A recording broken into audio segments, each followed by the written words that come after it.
Like, I'm not super talented, this is all just me working. Every situation I had to kind of go get. If you really want something, you could do it. All it does is build your confidence. The more that these kids put more time in, they're going to put themselves in positions to have those opportunities. And when you have the opportunity, you got to take it. And I think if we have more guys that go out and play in different places, it'll be better for our country, our teams. The level of basketball goes from here to here.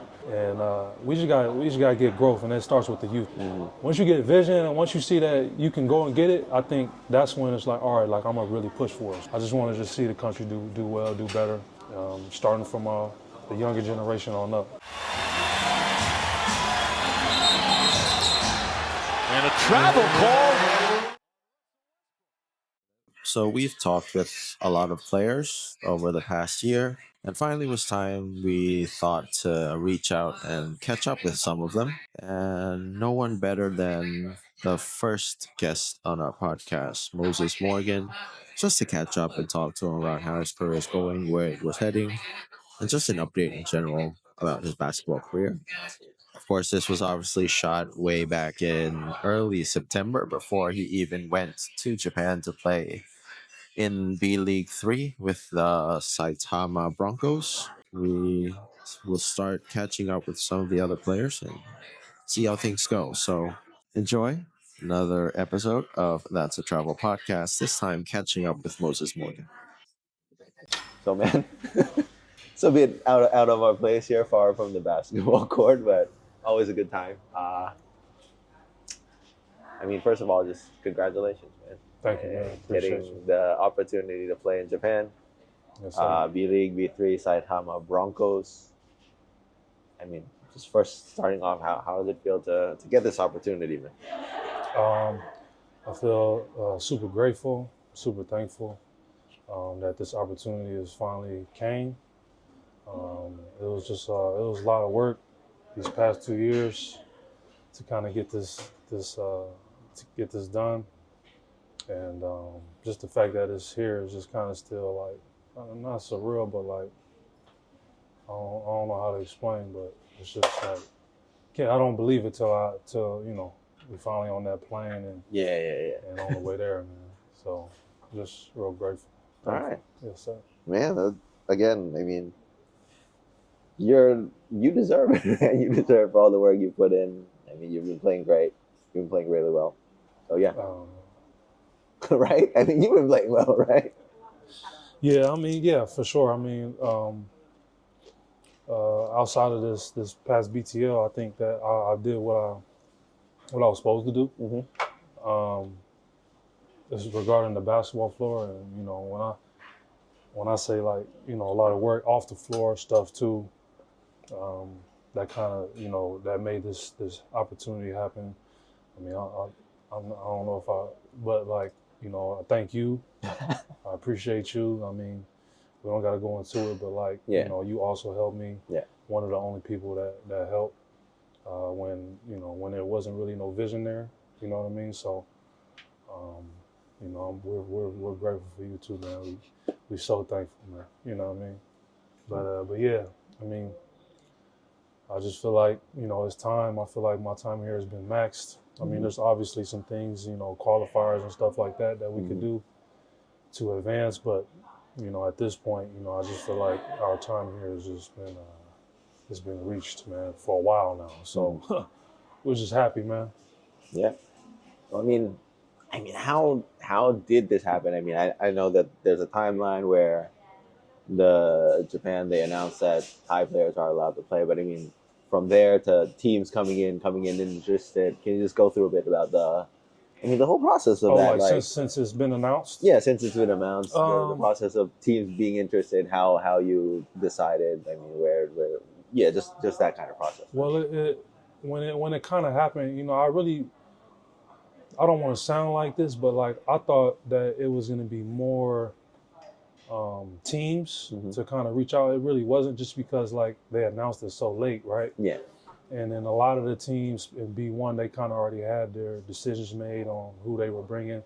And then I knew about it, but I also didn't realize that there's guys that have been there for X amount of years and they call it Kika, I think, or like half Japanese, or they Yeah. can apply for Japanese passports that count in that slot. So, I didn't really take that into consideration. So, the main thing for me was finding the best agent and that kind of knew the market and that knew and could see my potential in that in that market. And I ended up signing with Charles from Slash Agency.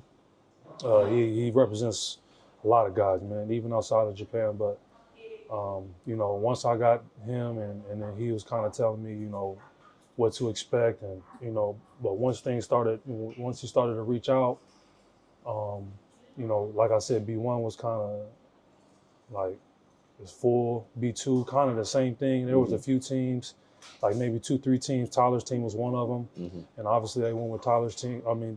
They went with Tyler, but the other two teams that I was talking to, they were more so like, we want to be set with 12 Japanese and 3 Americans. So, and then once it came down to Saitama, that was kind of more so relationship, just because Ryan Watkins is there, and I've been knowing Ryan since I think 2017. We played together for a little while, and then our families really close together, and it was crazy because the past 2 years, like, I've been watching them, because Maxie was there, great friend of mine. He was there. I played with Will Creekmore, who was playing as the Asian import. So, like, once the real kind of, happened, they were kind of always in the background, right? And then once we knew B2 was going to happen, B1 was going to happen. I knew that was going to be a good opportunity to kind of go in there and play my role or play my game and be a big part of the team. So I mean, hey, you mentioned the connection there, Ryan, Maxie, Will. Yeah. I mean, what's the connection there? Why were the Broncos just getting these players? I mean, was there something like, these guys knew each other, or why would they keep getting these guys? Honestly, I don't know. Was it just a it's just kind of coincidence? coincidence, really. I think maybe this. I think at the time, same agent, something like that. I believe, and and I just think, they just so happened to be there, and then because last year, like when I got cleared, or I don't know when it was, but when I got cleared as a local, I was just trying to just see if it still can change, So I asked Ryan, and they were actually, his coach said great things about me back then. So like when it came about around this time, like I just think that both parties or both sides was like, all right, this could be an easy transition, for me to go and be a part of the team.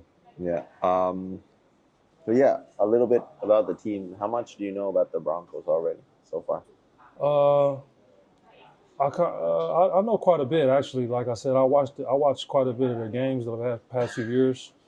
I think I know their style of play, but I think it's going to be a bit different now that I'm going to be there. Instead of Will, probably play a bit faster, and from what I'm being told, and I know that it's in Tokyo, but outside of I think main or downtown or whatever, it's in Saitama, about an hour away. But I think it's good that we have familiar people there. For whatever we don't know, obviously it's going to be new, but I think it's going to be a great transition. Yeah, and I mean, the Broncos they're good, man. Yeah. Ryan's really good. I mean, the imports are good, but they also, I think they made like probably the biggest signing in B3 outside of you.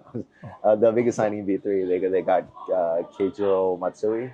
His name's KJ. I mean, he's a really good guy. He's like the first full Japanese player to play in D1. Oh, okay. So I didn't know that. Yeah, no, I seen that they signed him and they made him captain and all that. And I'm not really. I've been watching games, but I can't. I'm not really. I couldn't able to put like the names together. I can just, if I watch him, I'll know who that is. Yeah. But I heard he was a good player.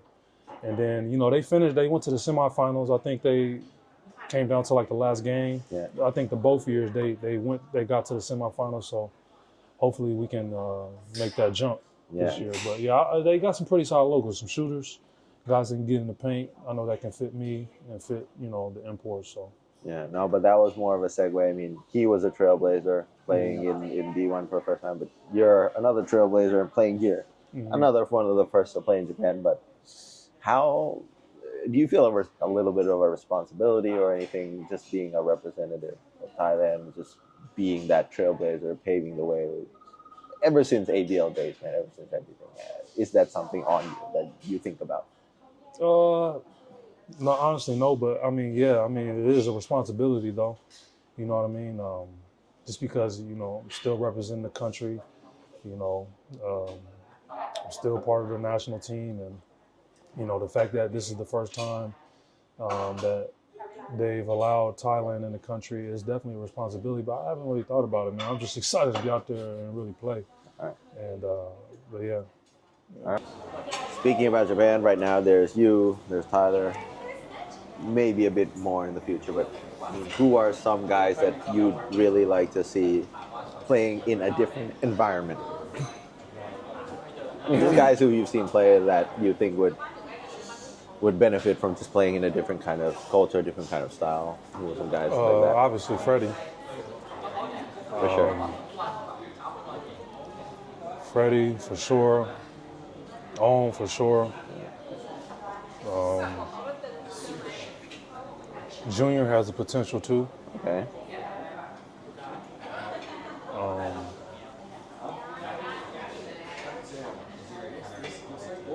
Trying to think.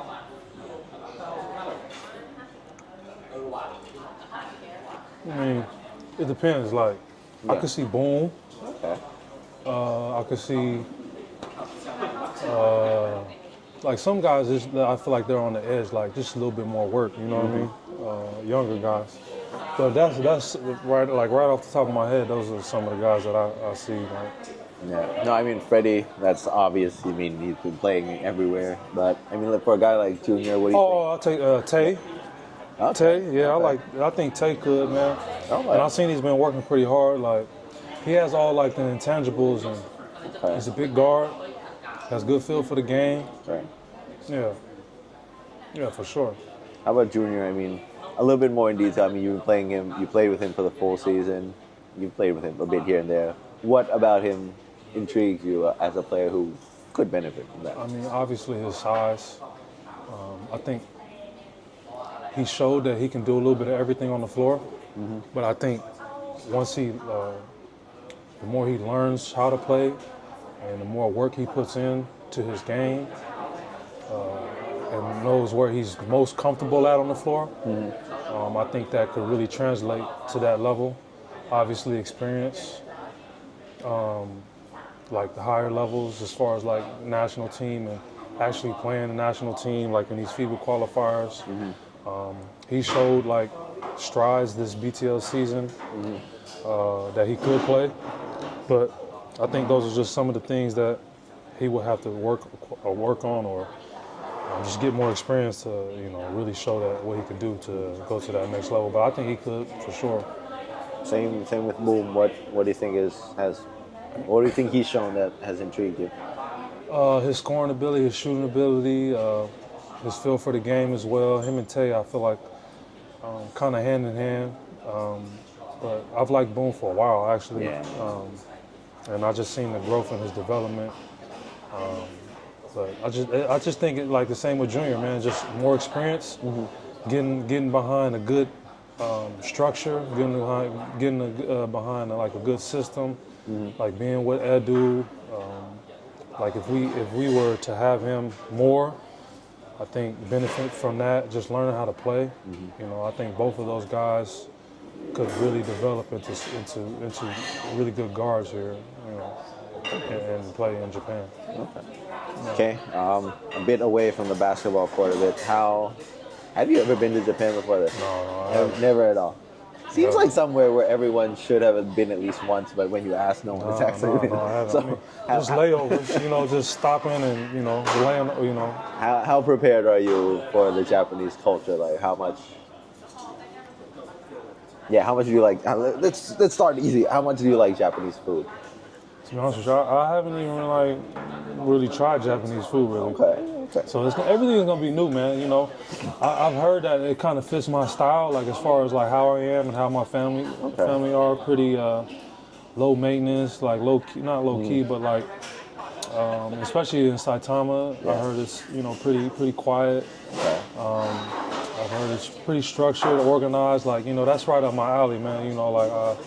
Like as far as how they live. I mean, from what I'm hearing, because I feel like here it's a bit faster, But I mean, everything's gonna be an adjustment, really.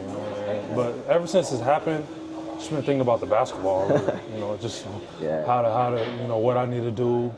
Even before I signed to Saitama, watching a lot of games, just the style of play, and and then obviously when Saitama came, just their style of play and getting familiar with the team. So, but everything's gonna be an adjustment. Food, everything, living, everything. How about your kids? I mean, at that growing age, they're watching a lot of cartoons and stuff. Are there any like Japanese animes, or are they not there yet? Or is it mostly American cartoons or stuff like that? To be honest with you, they don't. I mean, it's pretty much American, really. But I think for them, I mean, they don't know now, but just to experience these different cultures like this, man, it's pretty unique in a way. And like I said, I think it fits our family and how we raise them, and just the access that's there for them. From what I'm hearing, my wife, she does a lot of research, and but I think it's gonna be good for them. I think so. Yeah, especially Sam, your wife. She played what? Was it softball or baseball? Softball, right? I mean, look, Japan. How excited she is about She actually has a friend that plays professional there. Okay. I think they went to school together. Okay. And she's been throwing it out there about playing, and like I really just be like just looking at her like, I mean, if you want to, if you can, yeah, go ahead, you can play, because she was a pretty elite player, coming out of college. She was like all conference and stuff like that. So I know she still loves the game, and she has her mitt with her Japanese mitt. I think it's Minzu, I think. Mizuno, I don't know. Mizuno, yeah. I don't know. Yeah. But yeah, man, she's already been, looking into the sport out there. No, that's fun. But I mean, family of athletes, right? I saw you post your dad. What was that like? Coaching? Was it a clinic while he was playing in Indiana? Not every school, but like even with me when I was at DePaul, you take like a overseas trip. Okay. In Indiana, they took at the time. Like now, you can only go to one country. But at that time, they traveled like almost all over Asia. Okay. So like once I signed, he was like, "Man, check this out," and he sent me these photos. And I guess I forgot the guy's name, was like a very famous basketball player. He was like 7'7". Yeah. He spoke about him, but I forgot what he said. But yeah, so like they visited like Kumamoto actually. Cool. They went to Tokyo. I forgot where else they visited, but that specific picture, they were doing a clinic, and they basically just traveled and they played, exhibition games basically all over Asia. So it was just crazy. I was like, damn, like, kind of full circle moment. And for him to even have the clippings, like that was my first time seeing him, and he was like, hey, look, like check this out, so that was pretty cool. Yeah. Where did you go when you played D1? What were the I went to France. I went to France. I went to it was with DePaul. We went to Nice, Toulouse, Monaco, Paris.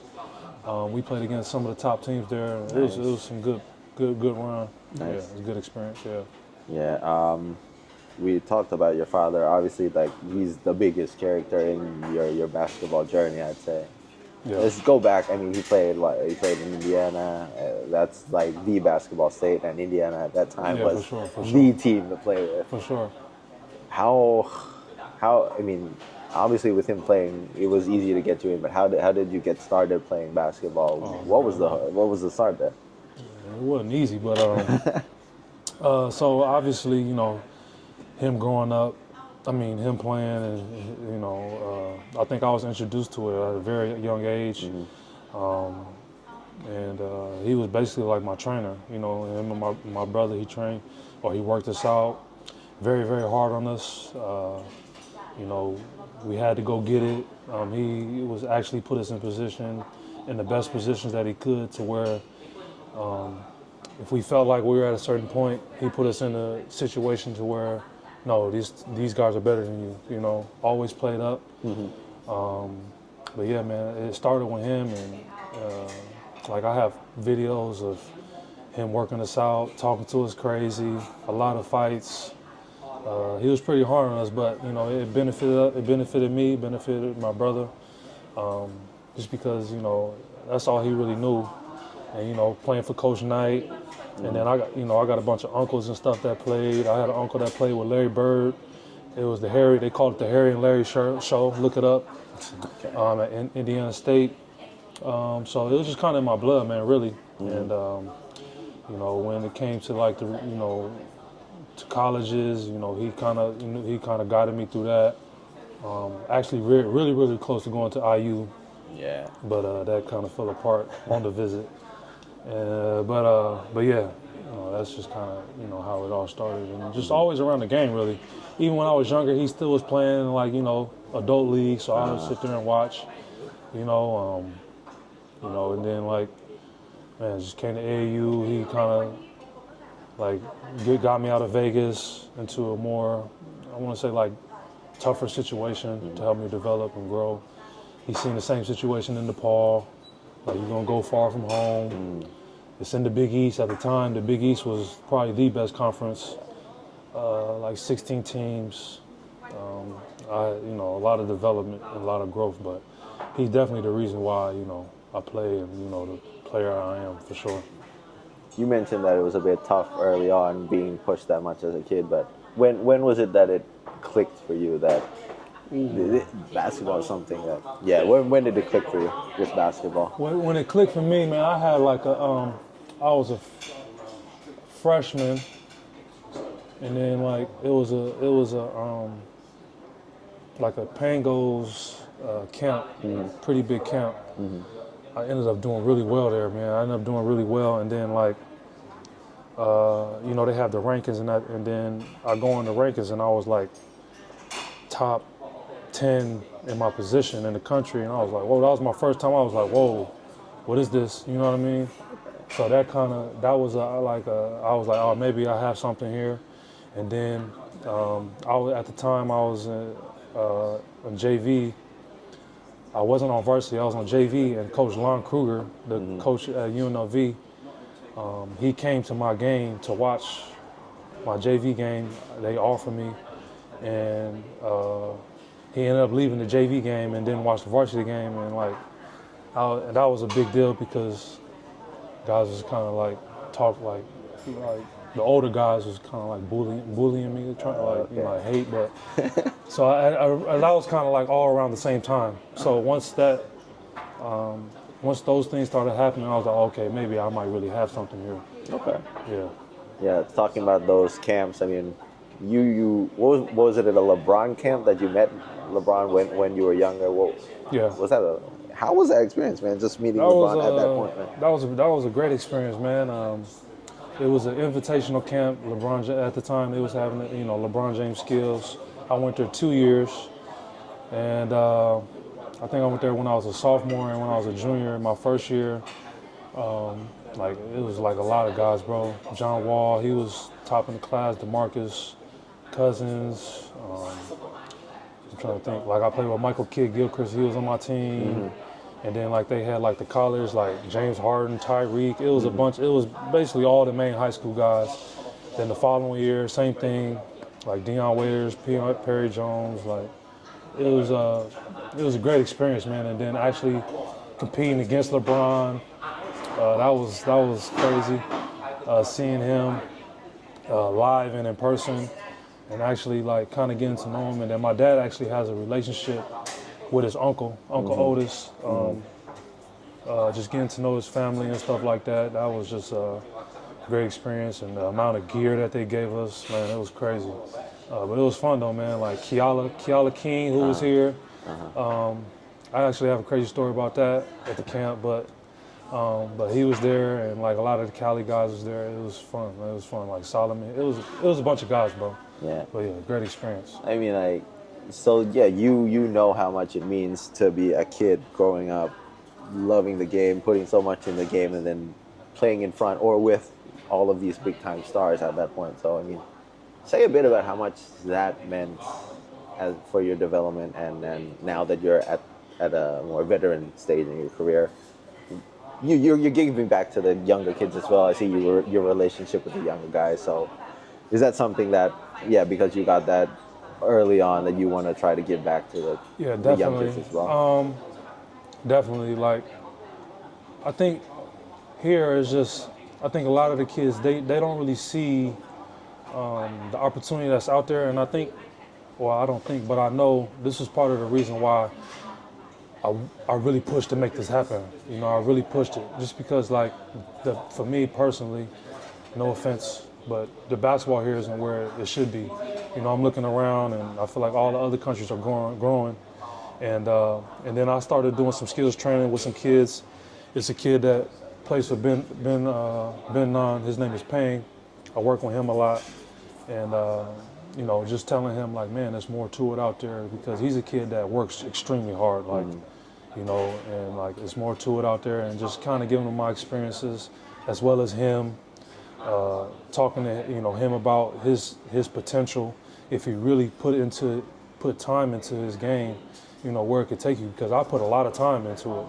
And some days it was hard, some days I didn't want to, and, you know, fortunately I had my dad to kind of, you know, push me during those times. And, like, even some of the kids that aren't in the basketball scene that love to play, like, man, if you want to commit to it, it has to be a daily thing, you know. Like, some people aren't talented. Like, I'm not super talented, you know. This is all just me working, you know what I mean? Like, and, like, every situation I had to kind of go get, you know. And if you really want something, you could do it. And those opportunities, like, as college or in high school, and I got those opportunities, and when I perform, all it does is build your confidence, because now you know you can go and play else, you know, other places. When you match up with a guy like Kyrie, or when you see all these guys around you that are in the NBA, you know, I think it just builds confidence. And I think the more that these kids put more time in, they're going to put themselves in positions to have those opportunities. And when you have the opportunity, you got to take it. You know what I mean? So I think this is one of the reasons why I wanted to push, you know, Japan, because even like with the Korea thing, like, I might not be able to go, but it's a lot of guys around me that can go, you know, and I'm not sure why certain guys aren't going, you know, or not even exploring the option. But I just think it's more to it than here, more to it than here. And I think if we have more guys that go out and play in different places, it'd be better for our country, our teams. The level of basketball goes from here to here, just because, you know, I feel like there hasn't been it's been the same. You know, it's been the same, honestly. And we just got to get growth, and it starts with the youth, the younger kids, like him, all the way down to, I mentioned, Payne, and those guys that been none. Just because being with TGE, I spent a lot of time around those kids, and, you know, Coach King is doing a great job with them, and I see how hard they work. A lot of guys, you know, a lot of guys that I've been around don't work as hard as these kids, man, you know. And then, you know, I just happened to grow a relationship with Pang and his brother Wei. They got the talent and they got the work ethic, you know what I mean? So it's like, I feel for those type of guys, because I was that type of guy, like, that just push, but they don't have no vision, you know? Once you get vision, and once you see that you can go and get it, I think that's when it's like, all right, like, I'm gonna really push for it. So, man, I just wanted to see the country do well, do better, starting from the younger generation on up. So. Good segue there, because I was just about to ask about Payne. I mean, I've seen you interact with him, I've seen you training with him, but how did that exactly start? I mean, I know you guys practice each other, but I mean, like, there's a lot of players how did that attract you two guys together? Man, to be honest, man, like, it was the last BTL, it was new to me, you know. I go into practice and it's like 40 kids in here. I'm like, bro, what's going on? And, like, you know, I'm like, whatever, we're gonna work, you know, because Coach Kane, his practice is pretty tough, especially last year. They were tough. But as far as Pang and his brother Wei, I was just sitting down and I was just watching and, like, just kind of scoping all the kids out. There's a few of them, but, like, for some reason Pang just stuck out. I was like, man, he kind of, you know, he got, like, skill. He moves like a professional, you know what I mean? Like, he carries himself like, you know. And I was just like, what's up, man? You know, how you doing? Boom, boom, you know, cool. And then his brother Wade was like, kind of like, and I'm like, oh, what's up, man? Like, you know. So that kind of where it started. But then this past year, I was training a kid, and they were at the same gym. And then like after I was training the kid, they were like, "Hey, can we work out with you?" And that, you know, I was kind of the kid I was training was kind of a favor. And I was like, all right, you know, I'll work out with you. And I took it as an opportunity to kind of just share my knowledge and, you know, share what I learned throughout my years. And then that's how the relationship started to grow. I started to go to a lot of their games, and just to see the development and everything like that, and just the improvement. But yeah, man, I see like those type of kids I feel for. And there's some other ones that I forget the names, like number 9 that plays with them, Shooter. Yeah. He's good. Yeah. Smart. He's good. Like, you know, Cass. Like, they're all good. Yeah. You know what I mean? They just need somebody to kind of like give them a bit more structure. Like, you know, they know how to work already. You know what I mean? Like, Coach Kane works the shit out of them. You know, like he pushes them. Yeah. You know, he pushes them, and I love it. But like, I just think if you had more somebody else to kind of like fundamentals, you know, they got to handle, like all can handle, and you know, like giving them more purpose into what they're doing. You know what I mean? So that's when I took the opportunity with Pang, and they're a great family and everything, the mom and dad. Like, but it's been fun though. It's been fun for sure. Yeah, I had a chance to talk with him a bit. And he said basically the same things about you. I mean, like he looks up to you just because of how hard you work. But I also asked him to challenge you to one-on-one. Oh yeah, I'm supposed to play him today. Really? I'm supposed to play him today. Okay. Yeah, he's been I told him that we was gonna play before I leave. Oh damn! No, but he said that just that when he challenged you, he told you not to hold back. So yeah, don't hold back on the kid. No, he's got a lot of. He just reminds me of like he doesn't care. Like, you know, like I think when you're a basketball player, like you especially when you put the work in and you're confident in yourself, you shouldn't care about who's in front of you. You know what I mean? Yeah. And he has that.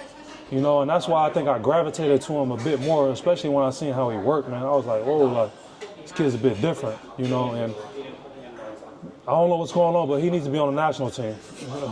Shit, you know, like he needs the opportunity.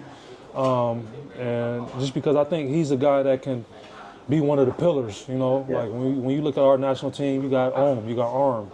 Outside of us, like, you know, you got Bobby. You know, those are pillars for the national. He could be the next one, you know, I feel like, in my opinion. And his work ethic, you know, and once people follow, I mean, people should follow that, you know. So hopefully he gets the opportunity. He needs the opportunity, though. All right. Yeah. Good stuff. Let's take another break. Okay, cool. Am I dragging my answers out too long? No. Oh, shit. No, but yeah, just wanted to talk about the art of the chase down block. I think you're one of the better players to be able to do that, and it's not just plain athleticism with you. I feel like there's a lot of timing, but yeah. Speak about first what does. I'm trying to figure out the question. But yeah, the chase down block, you do it a lot. What goes through your mind when you see someone out in the transition? What goes through your mind with these chase down blocks, man? I think a lot of the times when people see me, or like if I'm running, like I'm not jumping out the gym. You know what I mean? So I don't think people really expect it. And I've actually been doing this like since high school, bro. You know, like it's been a while. But like I just think when people see me, they're not really expecting me to like chase them down and like actually block the ball. So, you know, it just comes with a lot of timing. You know, you gotta have great timing, and like I jump decent enough to go get them, like you know. But yeah, man, I just have really good timing, bro. Like ever since high school, I've been doing it. College, I did it. You know, against some athletic guys, it's just all about timing, like when to jump, when not to jump. Obviously, I pick and choose like who it is, you know what I mean. But like I don't know, yeah, I really don't know where it just, you know, and you know it's a lot of, you gotta.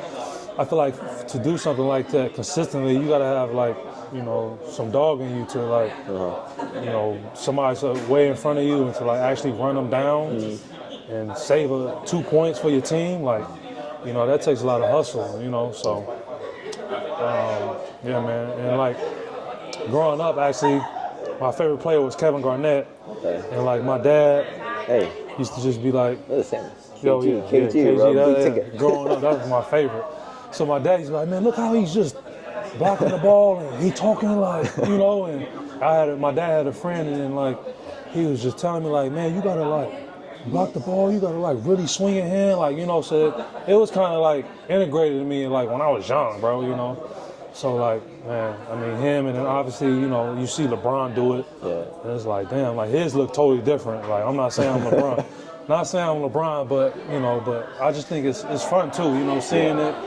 And then like, it's funny seeing certain guys look back like, damn, you know, because like I said, I don't got a 40, you know, but you know, I just think my timing is just really good.